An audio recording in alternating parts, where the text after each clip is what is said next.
Alors, le thème de ce soir, j'ai mis anticiper, c'est gagner. Un exemple avec le diabète chez le chien.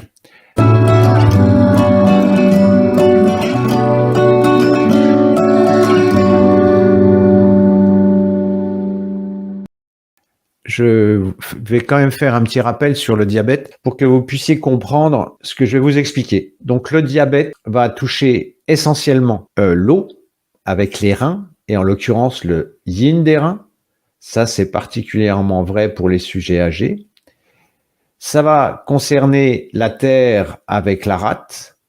Mais pourquoi la terre avec la rate est déséquilibrée? Parce que il y a ce foie qui vient embêter la rate. Voilà, ça c'est, on va dire, les deux grandes catégories. Alors s'il y a des puristes, on pourra aller beaucoup plus loin dans le diabète, mais c'est pas le but. Là, c'est juste pour que vous compreniez l'intérêt de ces liens qu'il faut établir et de ces signes qu'on va voir, qui peuvent paraître anodins, mais qui sur le long terme peuvent éviter de gros désagréments. Si je zoome ici, j'ai mis rein yin. Alors, je ne sais pas si c'est assez gros pour vous. Je vais peut-être zoomer juste sur cette partie-là. Voilà.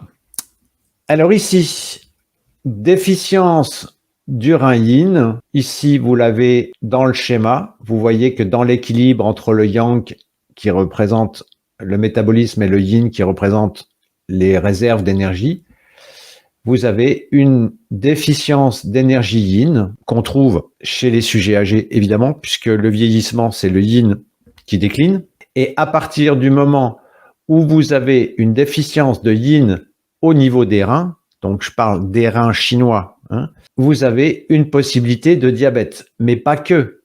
C'est pour ça que souvent, quand vous avez du diabète, vous pouvez avoir aussi d'autres problèmes qui sont associés, qui eux aussi sont en relation avec le yin des reins. Donc là, je vous renvoie à mes anciennes vidéos. Et si vous prenez les vidéos que j'ai fait sur les thèmes, eh bien ici, vous voyez Animal Senior, et ici, vous avez nourrir son yin, clé du bien-être. Donc ça veut dire que si vous lisez entre les lignes, eh bien, vous voyez que dans ce que je préconise, dans nourrir le yin, alors là, vous voyez pas le numéro. Ouais, ça sent la rentrée quand même, hein, je suis pas. Donc, nourrir son yin, clé du bien-être, la 23.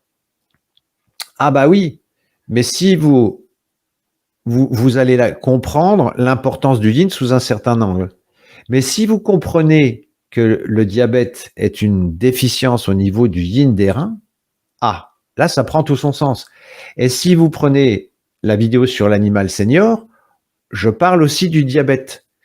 Donc l'idée, c'est de se dire, quand mon chien prend de l'âge, le risque de diabète augmente, et que je sais que c'est en relation avec le yin, si j'agis en aval, je vais pouvoir mettre des meilleures conditions de mon côté. Ça ne veut pas dire qu'on peut se protéger de tout, c'est pas ça. Mais entre laisser faire la nature, prier le bon Dieu en disant oh bah ça va bien se passer, et puis dire on sait l'importance de nourrir le yin parce que c'est important pour le cœur, c'est important pour les reins, c'est important pour le foie, c'est important pour le diabète, pour les yeux, etc.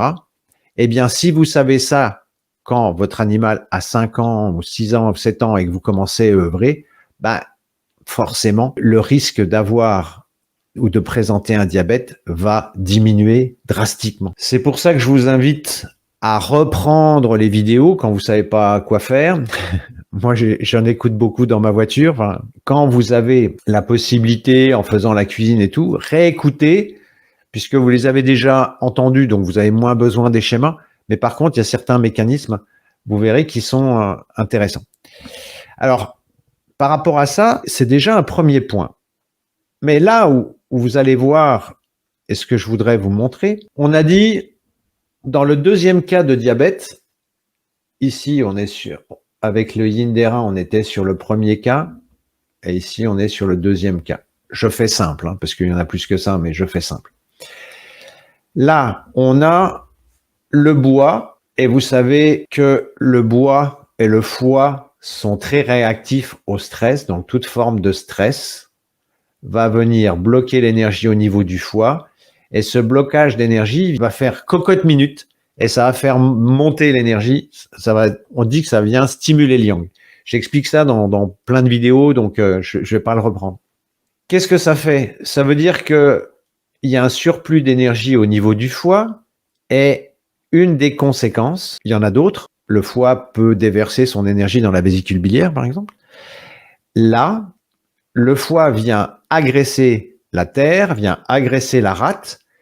Et si vous avez un animal qui est limite au niveau du yin, vous associez la combinaison déficience de yin au niveau de la rate, même si c'est au niveau de l'estomac, avec de la chaleur, et là, vous avez une autre configuration qui induit du diabète.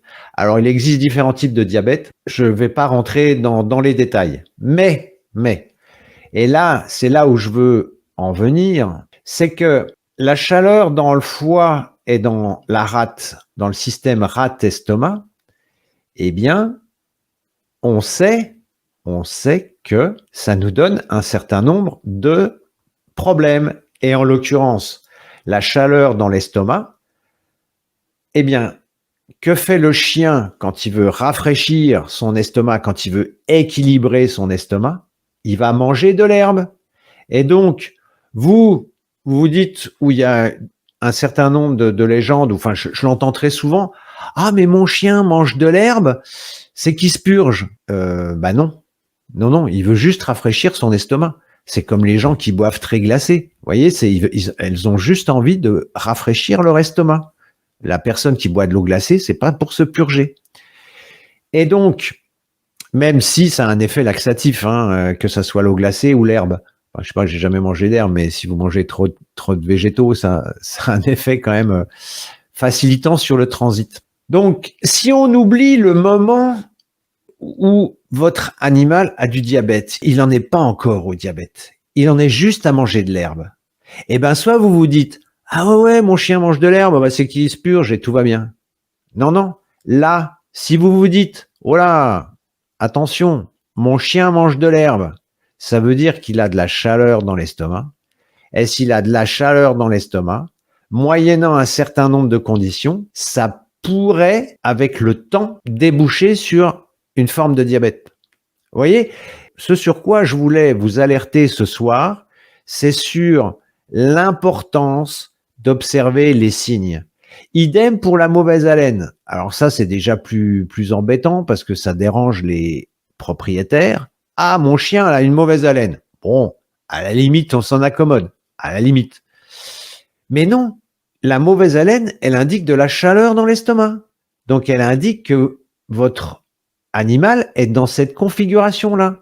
Et si vous laissez faire le temps et que vous ne rééquilibrez pas, eh bien, vous mettez, je dirais, toutes les chances de votre côté pour que ça se transforme en diabète. Alors, on peut aussi avoir les gencives qui saignent, par exemple, dans cette catégorie-là, il y a les gencives qui saignent. Il pourrait y avoir un peu de constipation, ça serait pas aberrant. Avec ça, on a déjà pas mal de signes. Mais vous voyez, c'est comme si vous alliez voir votre médecin et puis ou votre vétérinaire, puis vous lui dites ouais, ça goûte là. Oui, bah ça goûte, c'est pas grave. Oui, mais sur des millions d'années, ça donne des stalagmites et des stalactites. Vous voyez, la petite goutte d'eau, elle n'est pas anodine. Eh bien, quand vous avez des signes comme mon chien mange de l'herbe, mon chien a mauvaise haleine, mon cheval transpire trop, mon chien est agité dans telles conditions, mon chien ne supporte pas la chaleur, mon chien a les crottes qui sont molles, mon chien a les crottes qui sont dures, etc. Eh bien, tout ça, ça vous donne des indications justement sur la nature du déséquilibre. Et quand on fait rien, eh bien, ce déséquilibre s'aggrave avec le temps. Alors, chez les animaux qui ont une espérance de vie qui est plus courte, c'est très significatif, mais c'est peut-être moins spectaculaire. Par contre, avec les humains, en cabinet, combien de fois je disais, mais madame, votre problème là, pour lequel vous consultez maintenant, si on remonte dans le temps, eh bien, regardez les opérations que vous avez eues, les problèmes que vous avez eus, etc. Eh bien, ça fait 30 ans, 40 ans que ce déséquilibre était déjà installé. Et puis, bah, c'est le temps qui fait son office. Vous voyez, comme une voiture qui passe dans une ornière, et puis l'ornière s'agrandit, ou la rivière qui creuse son lit, qui creuse, et c'est le temps qui fait. Alors que si on s'en occupe tout de suite, bah déjà, une ornière peu profonde est plus facile à combler qu'une ornière très profonde. Le temps, en matière de santé, c'est quelque chose qui joue quelque part contre nous quand on est en train d'installer le problème, mais qui joue avec nous quand on est en train de le désinstaller. Mais ce que je voulais vous montrer, c'est l'importance de ce qui paraît anodin. Vous pouvez aller voir n'importe qui. Ah, mon chien mange de l'herbe. Oui, bah c'est qu'il se purge. Vous voyez? Ou des fois, des gens me disent, alors je relève pas systématiquement, mais vous savez, vous êtes vous rencontrez des gens comme ça, puis des fois, les gens viennent parler de leur santé. Ah, mais moi, je me réveille tous les jours à 2 heures du matin. Donc moi, je dis rien, mais bah oui, mais si tu te réveilles à 2 heures du matin, c'est peut-être qu'il y a un déséquilibre au niveau du foie. Bah, peut-être qu'il faudrait faire quelque chose. Vous avez des gens, je sais pas moi par exemple, qui vont marcher tout le temps en sandales, même en plein hiver. Ah bah oui, mais j'ai toujours chaud aux pieds. Bon, alors après, les gens trouvent des solutions pour essayer d'équilibrer le truc. Mais non, mais ça indique un déséquilibre. Alors, ce signe, il est pas grave, mais c'est le voyant dont il faut tenir compte. Donc, tous ces signes qui paraissent anodins, eh bien, j'essaye au fil du temps, en vous expliquant comment un déséquilibre s'installe et comment une maladie apparaît, eh bien, si vous savez repérer les signes, ben, vous pouvez mettre en place des choses, quoi. C'est comme si vous disiez, ben, je sais pas, j'ai mon toit, j'ai une petite fuite. Il y a une petite fuite au toit. Ben, si vous l'enrayez tout de suite, ça vous évite avec le temps d'être obligé de changer tout le plancher, de changer toute la charpente qui a pourri et tout. C'est exactement le même principe.